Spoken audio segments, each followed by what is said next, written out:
Tak tohle se skutečně chystá. 10 kilometrů tunelů, 5 nových zastávek a revoluce v příměstské dopravě. A dnes si o ní řekneme úplně vše. Ahoj, jsem Daniel Kotula z realitní kanceláře Kotula a každý týden pro vás na tomto kanále připravujeme nová videa o zajímavých místech a věcech v Praze a jak se zorientovat na realitním trhu. Proto budeme rádi, když budete náš kanál odebírat. Děkujeme. V tomto videu se společně podrobně podíváme na nové metro S.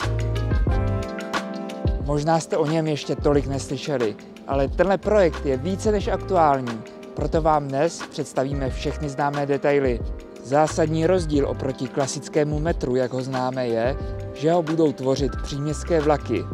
A jak písmeno v názvu napovídá, bude to takové středočeské metro. Za tímto účelem se v centru Prahy vybuduje hustá síť tunelů a několik nových zastávek, které všechny propojí se stávajícími linkami metra. Tenhle ambiciózní projekt bude stát 53 miliard a pokud si teď říkáte, že je to zbytečné vyhazování peněz a že přeci vlaky mohou dál končit na hlavním nádraží, tak nemáte pravdu.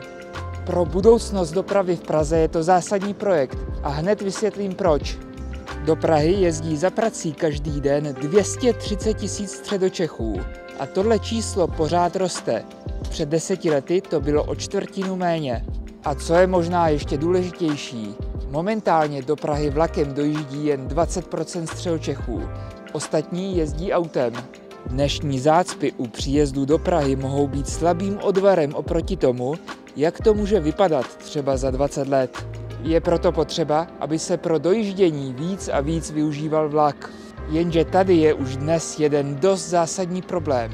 Některé trasy vlaku jsou dnes již výrazně přetížené a další spoje se na koleje prostě nevejdou.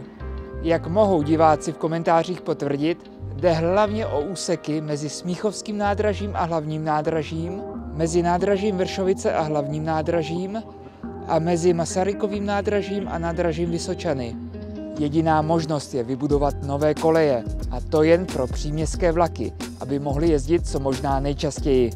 Na těch hlavních linkách by měly jezdit každých 7 minut.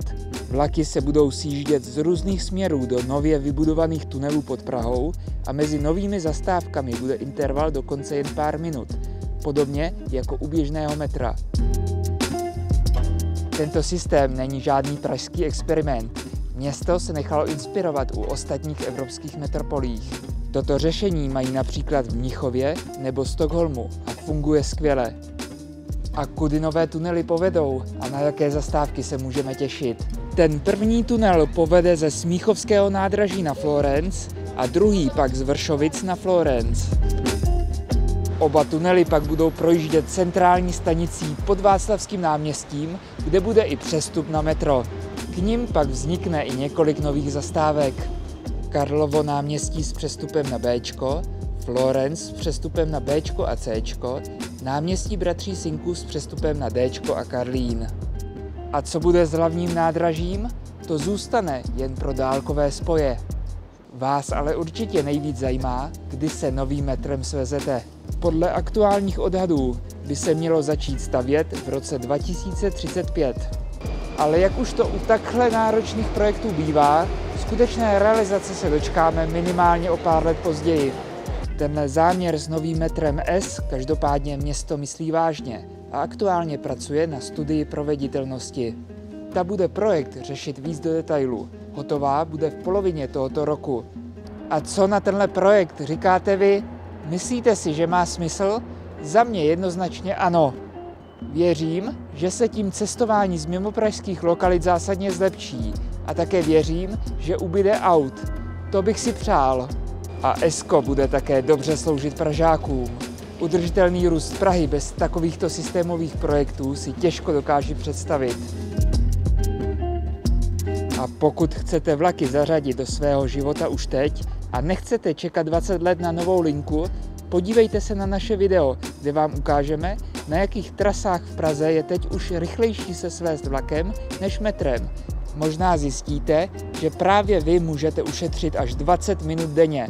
Odkaz na video najdete dole v popisku. Na tomto kanále pro vás každý týden připravujeme nové video o životě v Praze a jak si ho co nejvíc užít. Proto budeme rádi, když budete náš kanál odebírat. Děkujeme a těšíme se zase příští týden ve čtvrtek na viděnou.